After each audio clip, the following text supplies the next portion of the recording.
On this salivating episode of MythBusters,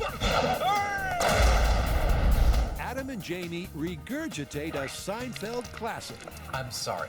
Is double dipping really germ warfare?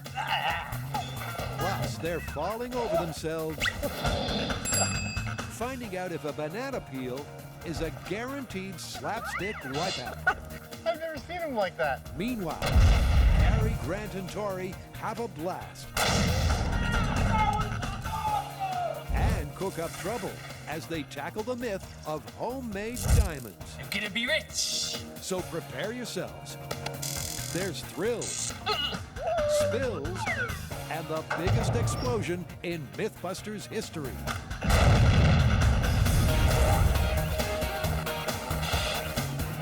Who are the MythBusters? Adam Savage. Oh, check out my new bulletproof vest, man. And Jamie Heineman. I usually don't let people do that. Between them, more than 30 years of special effects experience. I'm not gonna get tired of that.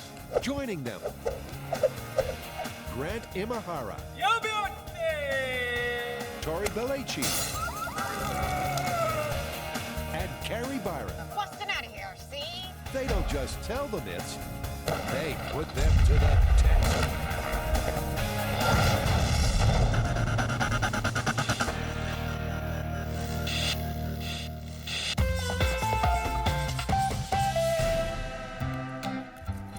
Dare I ask why we're juggling bananas? It's because of one of the oldest gags in slapstick comedy that we're gonna test. That every banana peel left on the ground equals someone walking up to it and slipping and falling flat on their keister. The old slipping on a banana peel routine. Exactly. According to the laws of comedy, a discarded banana peel is an unavoidable fall magnet. But is the peel really a guaranteed guffaw, or is it a load of shtick? Such a lovely display. Thank you. Where do you think we should start? I'm gonna go out on a limb here and say I think we should peel one of these, put it out on the floor, try slipping on it. No need to overcomplicate things. Let's go. All right. So to find out if a banana peel can topple the Heineman, Jamie slips into something more comfortable, while Adam checks his insurance. Yes. No, one banana. Only one. I'm just gonna place one banana. Yeah, he'll be blindfolded. Well, it's just to see if he's gonna slip. You know, if one banana equals one person slipping. Yeah, exactly. Okay, I'll see you after it's done. That's the plan. And a blindfolded Jamie won't be able to see the peel, meaning gravity can take its hilarious revenge. You're just gonna take a leisurely walk forward. All right, stop. But unlike in the movies, Jamie's not hitting his mark. Until finally, bingo! You step right on it, nothing happened. And that's not quite the result the guys were expecting. So I could feel the banana peel when I finally stepped on it. But, you know, you feel something like that, you compensate for it. At no time did I feel like I was going to lose it and all of a sudden end up on my butt. The Heineman may be stealthy enough to avoid one peel, but surely there's no escaping a fall now. This gauntlet of banana peels, with their leathery tops and their slippery bottoms, is a virtual lethal gauntlet of slipping and falling. Let's see how the Heineman does. Go for it. But gauntlet or no gauntlet, Jamie remains unfazed. I think what I need to do from here is actually move quickly enough that it doesn't matter whether I know it's coming or not. If I slip, I'm going to fall. And even at full speed, there's still no banana. Good job. Oh, it's not looking good for this myth. Can I take this off now? Yes, you can. That's better. Your mustache is all funky. That's better. Well, one banana, no slip. 10 bananas, a little bit of slip. Nothing spectacular, even when running. So I think we need to do some testing and find out just how slippery these things actually are when compared to other slippery things. And that means it's time to get scientific. There's two kinds of friction we want to look at here. One is called static friction, and that's from a stop to a start. There's a secondary one, which is dynamic or kinetic friction, which is how much resistance the banana peel has to moving while it's moving. And I'm going to build some rigs to test both and compare banana peels to some other slippery things. Let's get this straight. When you slip on a peel, there are two types of friction in play. First is the static friction, which the banana peel must overcome to start moving. And then once in motion, kinetic friction is the peel's resistance to sliding. And first, to test static friction, Adam's whipped up just the thing. Let's start with this shoe and 4 pounds of weight in it and see what its static friction angle is. Okay. 10, 20, 45. 45 degrees for the shoe. That's the control. And with the banana peel, 10, 15. There it is. Yep, 15 degrees. so the peel cuts the static friction by a factor of 3. What's slicker than a banana peel? Well, I happen to have some animal birthing agent laying around. By comparing them with this super slick lube, the boys can work out where the banana peels sit on the slipperiness scale. Okay. 5, 10, 15, 20. I was going to stop it, but I didn't want to touch it. The physics of this slapstick myth are looking good. Surprisingly, the static friction of the banana peel is lower than the lube. However, there's one more thing to test, and that's the kinetic friction. This is a device for measuring just that, the amount of force it takes to pull it once you've overcome the static friction. Once again, the shoe is their baseline. Jamie gives it a nudge to get it moving. I'd call it about 14 pounds. That looks about right to me. But with the banana peel, that number halves. 7 pounds. Finally, it's the slippery lube. That is nasty. Go for it. And go. That was consistently 5 across the whole thing. So that takes care of the data. But what does it all mean? The banana peel is not the slipperiest thing we could find. We found some lubricant that's actually slipperier, but the banana peel did respectably. However, I don't feel like we can call this one until we test it full size, of course. Where do we go from here? Well, you know, it's funny. With all the testing we've done so far, we still have yet to see anyone slip. So what you're saying is somebody needs to fall on their ass. Absolutely, but we're gonna need some more bananas. Lots more bananas. Yeah.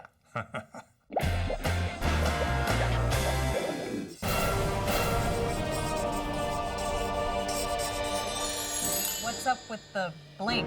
We didn't rob the jewelry store! Yeah! No, just kidding. It's for our next myth. Okay, why? Because we're trying to find out if you can make diamonds. Aren't there companies that already do that? Yeah, but they're like $1 million machines. I mean, we're gonna do this different. We wanna see if you can make diamonds on your own in the comfort of your own home. Oh, okay, so homemade diamonds. Oh yeah, there's all these schemes on the internet where you can make them in your own kitchen. You don't need any of these fancy machines. And in the end, you get diamonds. Yeah, and we have 3 different techniques. One is using peanut butter in a microwave. Another one is using molten iron. And then finally, we got one from the TV show CSI, and you use nothing but graphite and a pressure cooker. Okay, let's put them to the test. You know, if this works, in the end, we could be millionaires. The traditional way of getting your hands on a diamond used to be either mining or marriage. But modern science has brought us synthetic diamonds, created in labs using multi-million-dollar technology. However, according to this myth, you can make your own precious gems, all from the comfort of your own home. Okay, well, there are 3 recipes, so why don't we each take a technique and have a little competition? Okay, well, in that case, let's make it winner takes all. Whoever makes the most diamonds with the greatest value keeps everything. Ah, I like a good competition. I'm gonna put my hand up for peanut butter. All right, well, I'll investigate the CSI method. Well, I guess that leaves me with the iron and graphite. But watch out, because I'm gonna blow you away with my bling. Oh, yeah? Well, I guess the proof is in the pudding. Tori's come over all CSI, which is apt, given that this myth will have murder, Dead. double dealing, plenty of shocks, and the mother of all climaxes. So, over to Tori, Horatio. You know, my recipe comes from CSI Miami. But before I start making diamonds, I'm gonna have to take a closer look at the evidence. CSI Miami makes it look so easy. According to the crime lab, all you need is pure graphite, a ceramic box, some mysterious chemicals, and a pressure cooker.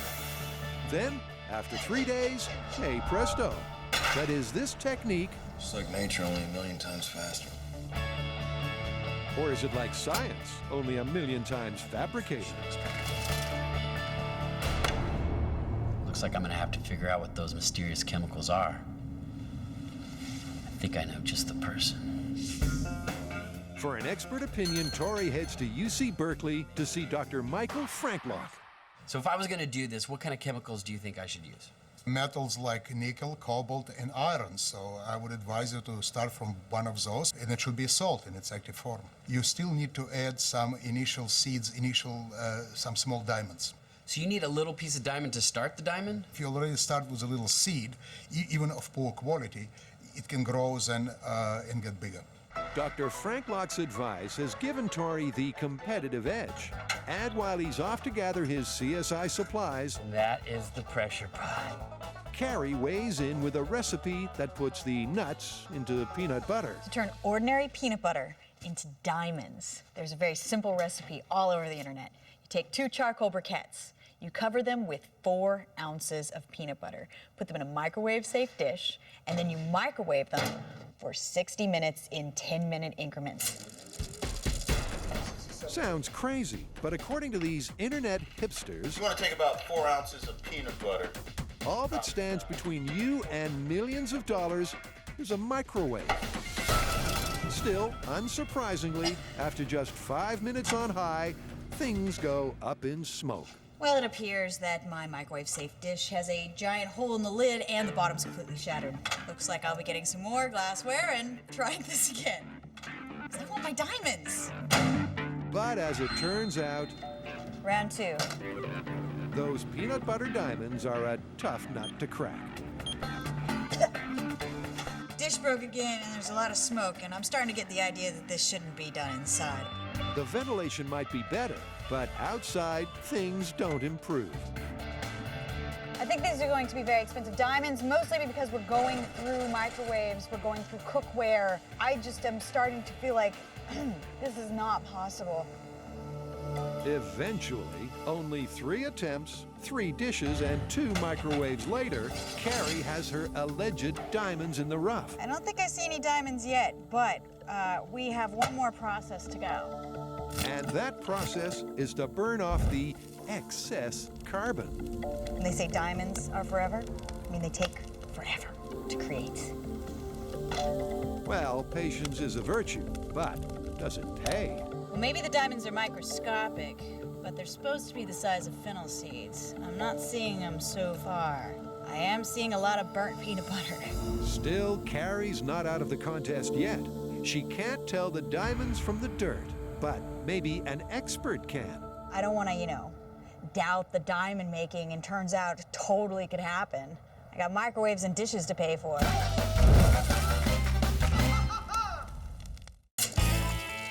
Everyone knows monkeys go ape for bananas. They're a delicious treat for primates and people alike. But in slapstick comedy, the banana serves a more sinister purpose. And that's what the MythBusters are putting to the test. I'm taking me Jamie out for a walk. But while you can lead a Heineman to a banana skin, you can't make him fall. So now the boys are upping the ante on this banana peel myth. And that's something they never tire of. This is really cool. Oh! Oh! Oh! Ah! Hey, that didn't hurt at all. We expect that we're going to be falling down a lot. So with that in mind, we're building a special floor so we don't hurt ourselves. This is what it's made of.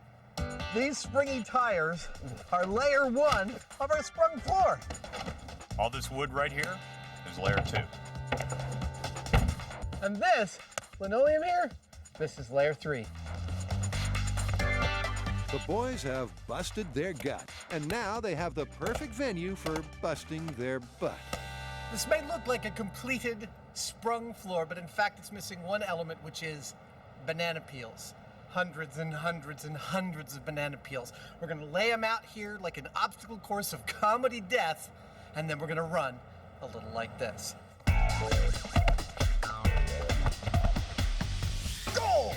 That's right, they're throwing this banana peel myth one last lifeline with the ultimate test. Well, we got a truckload full of bananas. We have our rinks set up. The only thing now is that we need to peel all these bananas, so we either need a whole lot of monkeys or some volunteers. Well, the monkeys had a prior engagement, so the guys settled for the volunteers. And while they're peeling, it's over to Adam. I'm gonna place 8 of these cones on the rink, each one with a raw egg on top. Our task will be to gather up all 8 raw eggs, running back and forth, back and forth, back and forth, as fast as we can without... I can't break this egg! And when we're all done, we ring the bell and that stops the timer. With the rink now full, first to suit up is Jamie. You know you're cutting down your agility with this, right? You know, there's a reason they use this for shipping. It protects stuff. Jamie's keister is well padded, as this test should give the peels the best chance to redeem their slapstick reputation. But if he doesn't fall on his butt, then this myth is busted. Okay, banana peel speed test. Are you ready? 5 seconds. 10 seconds. 15 seconds. He's not falling down. He's done it again. Jamie's gravity-defying powers are spooky.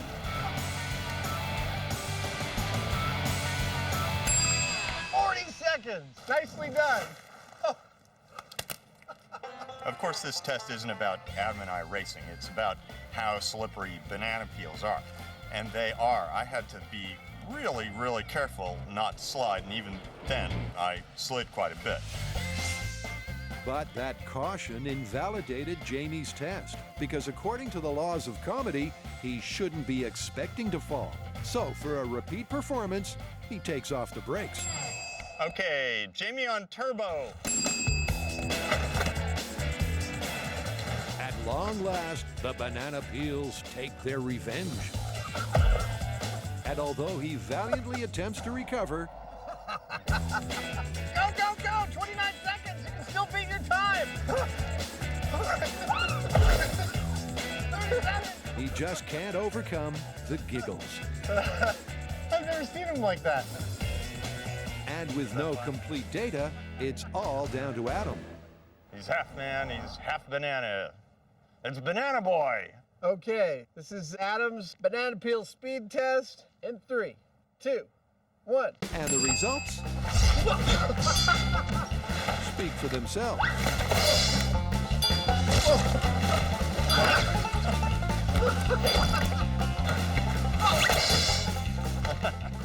Hurry up. 52.2 seconds. That was so much fun! That's 6 falls in less than a minute. Which means that this myth is back in plausible territory. As if there was any doubt before this, Adam has definitively proved that banana peels are slippery. I think he spent more time upside down than right side up when he was doing this course. The real question is, how do they compare against, like, the ultimate slipperiness? And that's pretty much what the next test is all about. But no one's testing anything until you clean this mess up.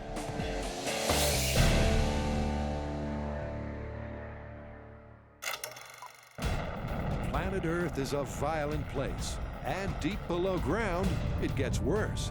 Here, immense heat and pressure transform carbon into a girl's best friend. But perhaps that's not the only way to make diamonds. Well, the MythBusters are competing to find out.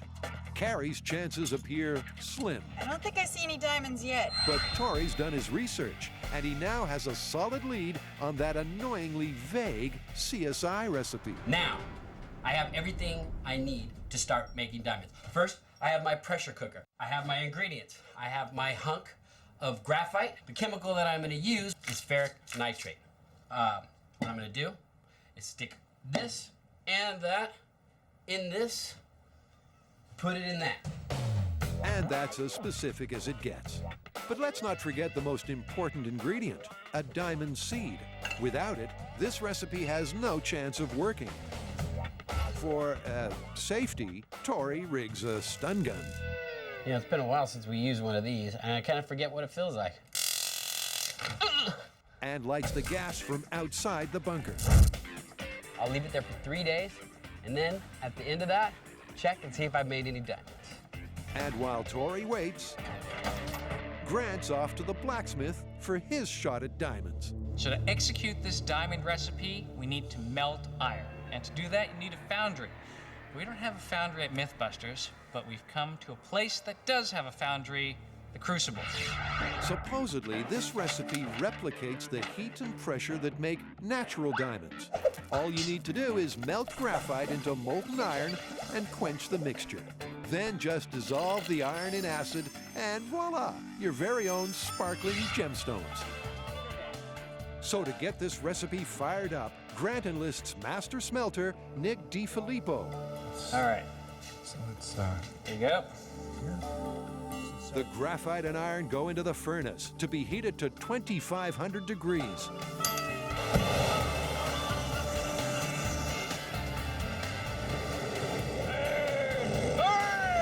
Make me diamonds!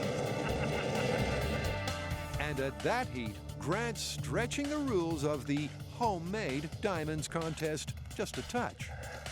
But after 20 minutes, it's the moment of truth. So this is it, now the pour, right? Yep, here we go. There's the iron. As the iron hits the water, the contraction of the metal should apparently be forming diamonds. And after waiting for the iron to cool, it's time to harvest the spoils. Rich. I'm gonna be rich. Finally, this gig's really paying off. Okay, Grant could be onto a winner. So, booty in tow, he heads home to iron out the details. The idea is that at this point, your diamonds have already been made. It's just that they're encased in this iron, and you have to get the iron off in order to get the diamonds. And Grant's not just outside for the view. The iron stripper is super concentrated hydrochloric acid. But first impressions are a little disappointing. There's bubbles aplenty, but not a glimmer of glitz. Right now, it looks like a roiling soup of butternut squash, but not quite that appetizing. You know, I think what I'll do is just let it sit for a little bit longer, see if we could dissolve some more of that iron. There's got to be a fortune in there somewhere. Well, Grant, anything's possible.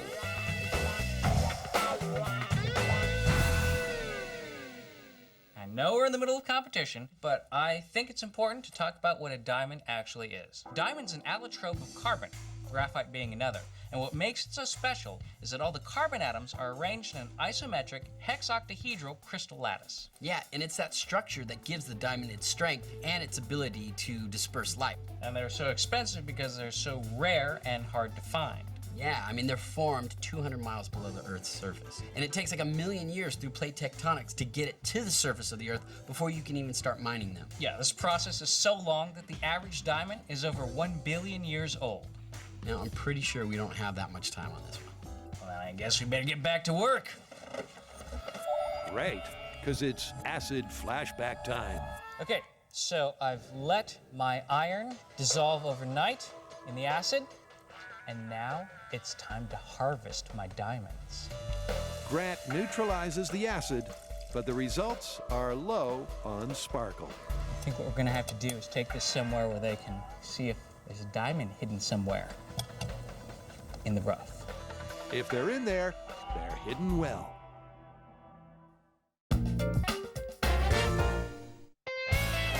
The MythBusters are tackling the slapstick favorite, slipping on a banana peel. 37, come on! And while the skins certainly are slippery, the fun ain't over yet. We wanted to compare the slipperiness of bananas to something that was ultimately slippery. And we went looking and we found this lubricant. It's used to help animals give birth. We're gonna spread it out on this field and hilarity will ensue. This test isn't just for kids. That is awesome. By comparing the peels to the Ultra Slick Lube, the guys can find out just how slippery a banana peel really is. I feel so funky. I like to think of it as the ultimate in the temporal sculpture because that was a sculpture. It only exists for a split second. Watch it again. See? Impressive, but enough of the fooling around.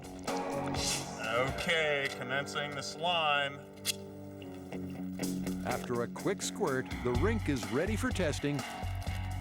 And by now, well, you know the drill. Super duper lube, starting.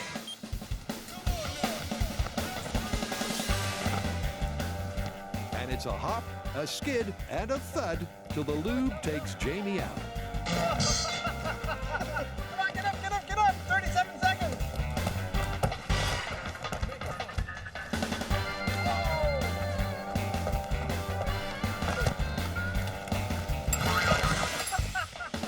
That's only 2 falls for Jamie. But since he didn't finish bananas, it's down to Adam for the final test. Be careful, little buddy. Okay, in 3, 2, 1. Whoa! Jesus, bro! It's like ice skating. Whoa! I have almost no control. 22 seconds. That's fall number 1. And I think the tally should take it from here.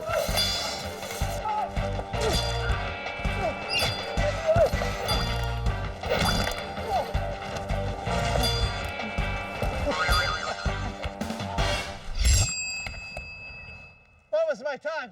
1 minute, 20 seconds. That was no faking, man. It gets worse the farther you go. Clearly, with 2 more tumbles and an extra 30 seconds on the clock, falling down with the lube was practically compulsory. The problem once you fell down is if you couldn't get back up, all my knees and elbows are all slick plastic. You're like, whoop, whoop, you know. Getting up was a real problem. So what's the verdict on the lube versus the peels? If I had to give it a rating, I'd call our birthing agent a 9. I could conceive of something more slippery, like a field of roller skates. But within that, I'd say that bananas were easily a 6. This one's just for fun. With that out of his system, the boys can make like a banana and split.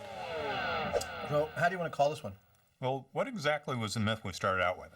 Okay, according to the laws of comedy, the myth is that 1 banana peel plus 1 person equals 1 person on their butt. Well, then we'd have to call it busted, because a banana peel was definitely not a guarantee that you were going to fall. But I do have to say that with their leathery top and that permanently lubricated underside, they're perfect for slipping on. I'd say this is busted, but only just.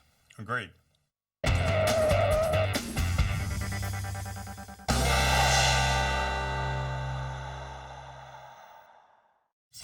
The banana peel flip may be busted, but the guys are taking a bite out of something else.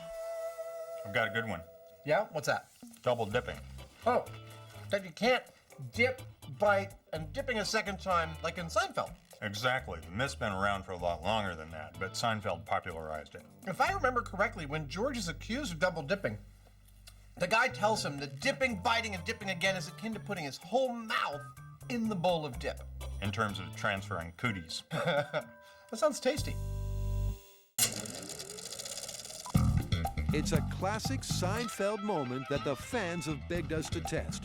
An unwitting George finds himself What are you doing? breaking dip-dunking etiquette. What? Did you just double dip that chip? Excuse me? You double dipped the chip! By dipping the chip twice, supposedly... That's like putting your whole mouth right in the dip! Is this bacterial baloney, or is there something to this Seinfeld saga? Just take one dip and end it. The theory is that double dipping transfers microbes from your mouth into the dip and then onto other people. But can the germs inside your mouth really hitch a ride on your chip of choice? So, what's your plan on this one? Oh, we got some chips, we got some dip, and I think it's time to bring back our old friends, the Petri dishes. So, we'll do control, we'll do double dipping, and then we're gonna put our old mouths in the bowl. We'll get separate bowls. You want separate bowls? Yeah. Okay.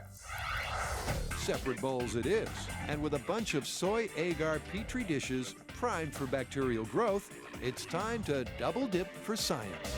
We've got two kinds of dip, a cream-based dip, a salsa-based dip, and a bowl full of chips. Let me tell you how we're gonna do this experiment. First, before we touch anything, we're going to stick a swab in each of these kinds of dips and put them on an agar plate and try and culture them. That's our control.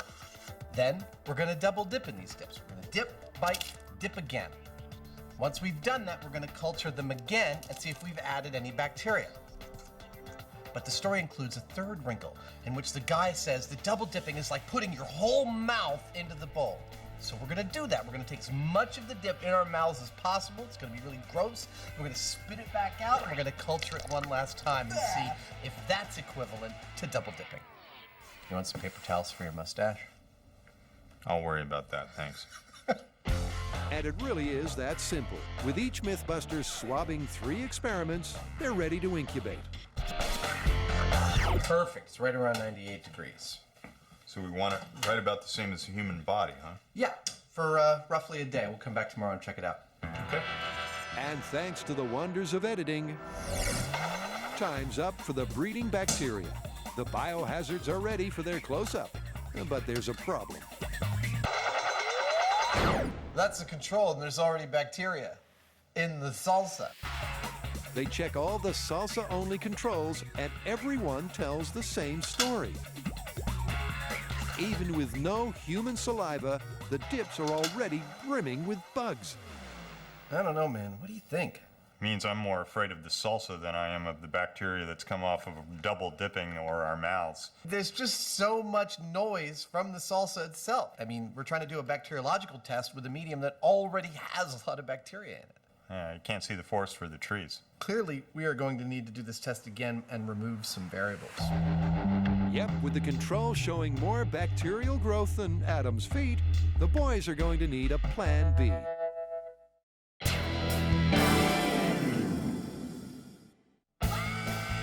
The MythBusters are battling it out, making homegrown diamonds. And so far, their crusade is a little short on bling. There's got to be a fortune in there somewhere. But Tori's not finished yet. His CSI recipe was simple, just graphite and chemicals inside a pressure cooker, and in 3 days, you'll have a rock. So, was it a recipe for success? All right, so it's been 3 days, and now it's time to check my diamonds. The real question is, what am I gonna do with all my money once I start my diamond company? I wouldn't count your diamonds just yet, Tori. Oh my gosh. The graphite has not turned to a diamond. Looks like my diamond business is not going so well. Despite following the CSI recipe, after 3 days, all Tori has is a dirty diamond seed, which means there's no clear homegrown winner. So for an expert adjudication, the team heads to UC Berkeley to see Dr. Kent Ross and his electron microscope. First up is Grant's iron and graphite. Nothing that I'm seeing now has a shape that says this has to be a diamond. Grant's out of contention. So next is Carrie's peanut butter dirt. Charcoal. You've got charcoal. No diamonds? I don't see any diamonds here. Which leaves only Tori and his diamond seed. The straight edges from the cut faces are still perfectly smooth. It's just like it was when you started your experiment. There's been no growth whatsoever. And that's game over. No diamonds, nobody wins. But where does that leave the myth? So we all tried making diamonds and we all failed miserably. Yeah, I think it's safe to say that all these recipes are busted. Totally busted.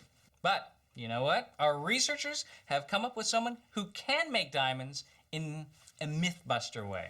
Cool. You guys remember Van Romero? From New Mexico Tech. He says he can make synthetic diamonds, and he wants to show us how. Awesome. What are we waiting for? So for a proper chance at making some bona fide bling, the MythBusters head to New Mexico Institute of Mining and Technology to meet Dr. Van Romero. So, Van, we heard that you know how to make diamonds. You've come to the right place. Here at New Mexico Tech, we do applied research and we do industrial research. And part of that industrial research is actually making diamonds. All right, well, cut to the chase. Tell us how to do it. You know what? Instead of telling you how, let's show you how to do it. Even better. All right. Okay. Let's go do it. Step 1 of Van's mysterious method involves driving into the middle of nowhere. Where in the world is Van taking us? He's trying to get rid of the MythBuster. Step 2 involves arriving at an almighty bunker. And as for step 3, well, Tori's one step ahead. And considering that we're standing outside of a bunker, my feeling is it probably involves explosives, which is never a bad thing. Tori's got it in one. Van the man reckons he can make bling with a boom. And not just any boom, but the biggest boom in MythBusters history. In Black Powder Shark, 400 pounds of explosives turned Hugo into Hugon. In 22,000-foot fall, 500 pounds made a train station turn torpedo. And in cement mix-up, 800 pounds made a truck take flight. But all will be eclipsed right here, right now, because at ground zero, 500 yards from the bunker, Van's team are packing a 20-foot-high wooden tube with 5,000 pounds of high explosives. But can a bang this big really create diamonds? Okay, you guys ready to make some diamonds? Yeah. Strap yourself in. This one's going to be gigantic. Charging. 5, 4, 3, 2, 1, 0.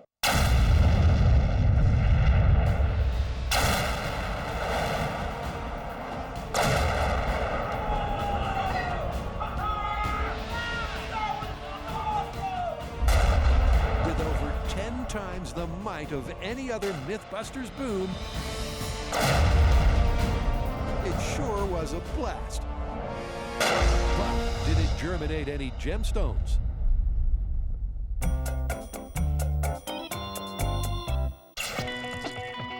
The MythBusters are getting all bacteriological as they probe a Seinfeld double-dipping dilemma.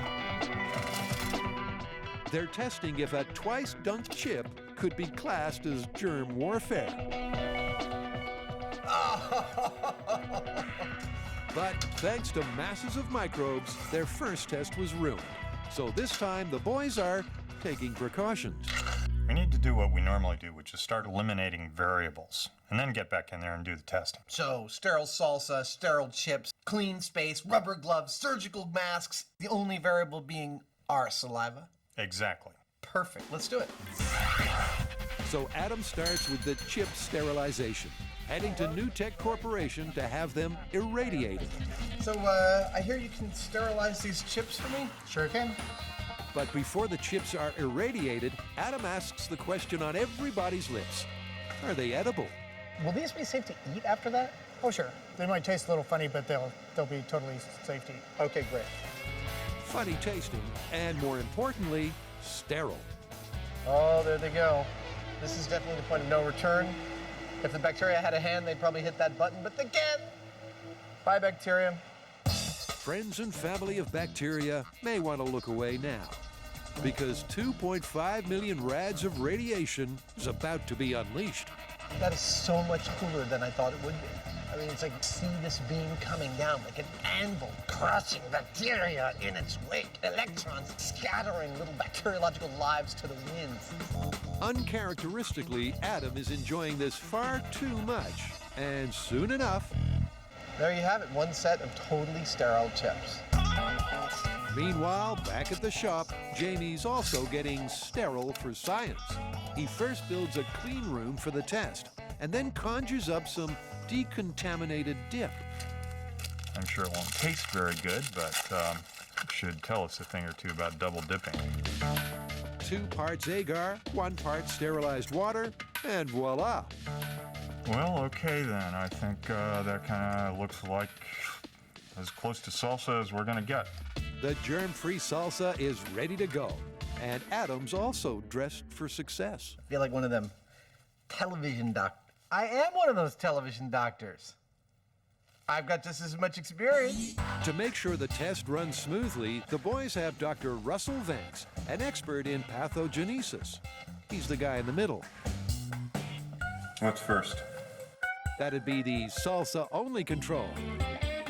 Using much more sophisticated equipment than those earlier swabs, Dr. Vance prepares the Petri dishes. What now? Now is double dipping, except this time with the fully irradiated chips. Okay, here we go.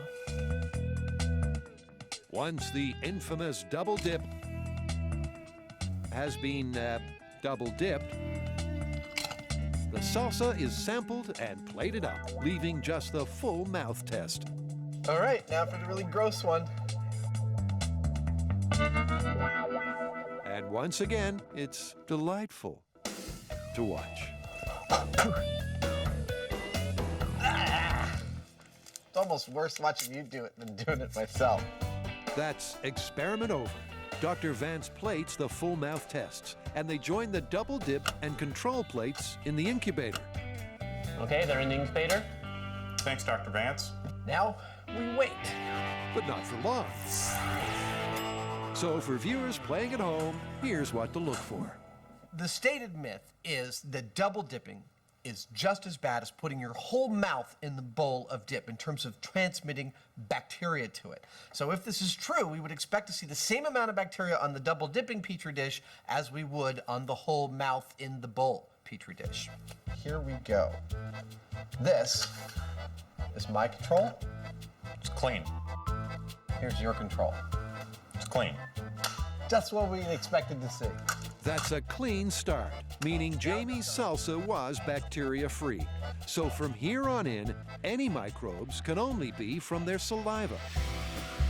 Here is my double dipping. Maybe 1? There's 1 bacterial colony. And for Jamie, maybe 3 or 4 or so. but how does that compare with the whole mouth results? Lots. Tons! Check out yours. Also lots. About the same. Well, I guess that tells the whole story, doesn't it? It tells the entire story that we set out to tell. And that's a double whammy for double dipping. Now, in our control, we had no bacteria show up. In double dipping, we only had a few bacteria show up. And in the whole mouth test, we had lots of bacteria show up. So double dipping is nowhere near as bad as putting your whole mouth in. That's all there is to it. The twice-dunked chip theory is debunked. So to all those germaphobes out there, I say double dipping, not such a big deal.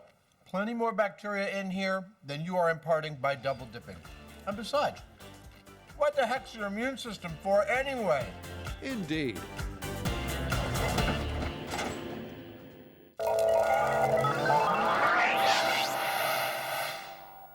The MythBusters' attempts at homemade diamonds failed miserably. Dead. So they hunkered in a bunker to test the tale that you can use explosives to bring forth some bling.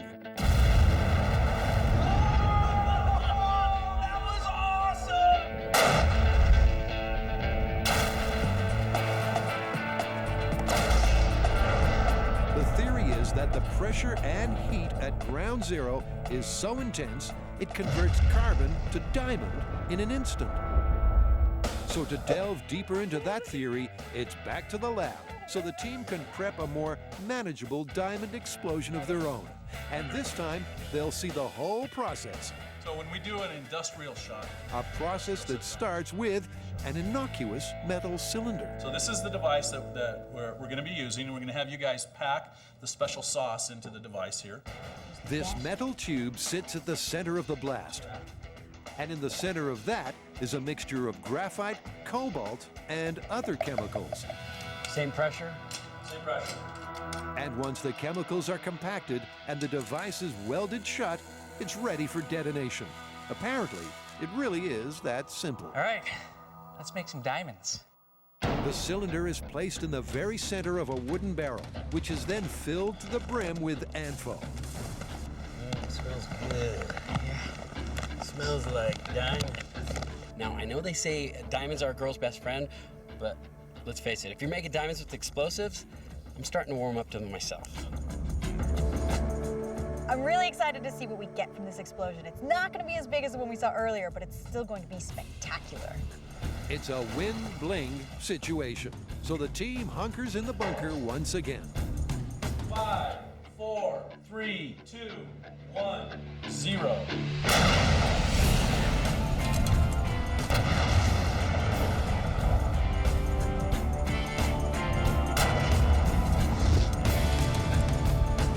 That's one way to make diamonds. Yeah. Cool. Let's see what we got. Did it go off? Yeah. That blast may have been a wee bit smaller, but the effect should still be the same. Diamonds, apparently. Oh. That looks in much better shape than I thought it was gonna look. Look at that. Hot? Watch out, it's hot. Don't touch it. Here's some gloves. Pick it up with. That is hot. Well, that's what we wanted, right? Pressure and heat. Yeah. So that was a pretty amazing amount of deformation of the metal. I mean, you start with a steel cylinder, and what you get after the blast is kind of a smaller sausage shape that's shrunken. And hopefully, when we cut it open, there will be diamonds inside. Back at the shop, it's the moment of truth as the very myth gets dissected. Tori's so confident, he's taking precautions against bling blindness. And Ready to see our diamonds? Show me the money. perfect. That's great. Excellent. Good job. Where's the diamond? Well, we got to take it through a few chemical processes first. They might not look like much, but after a quick chemical bath to remove the excess cobalt and graphite, they still don't look like much. But these are definitely diamonds. Gemstones, no. Diamonds, yes. So how much are these diamonds worth? About a quarter. $250,000? No, 25 cents. Oh, that was money well spent. I'm going back and getting diamonds the old-fashioned way. The blast may have mimicked the pressure and heat of the Earth's core. But even with all that explosive energy, the end result is still only cheap and cheerful industrial diamonds. We made diamonds in a completely spectacular, totally impossible to do at home way, but still, all that heat and pressure, we didn't get gemstones. Yeah, we made little diamonds. I mean, the kind that you use in industry, the kinds that you put on a drill bit or a saw blade, you know, stuff like that. So the idea of homemade gemstones, totally and completely busted. And like virtually all get-rich-quick schemes, this one's bogus. Don't you guys want to see that 5,000-pound explosion again? Absolutely. While the team may not have made their fortune with diamond gems, they did make MythBusters history. And this explosion is worth its weight in gold.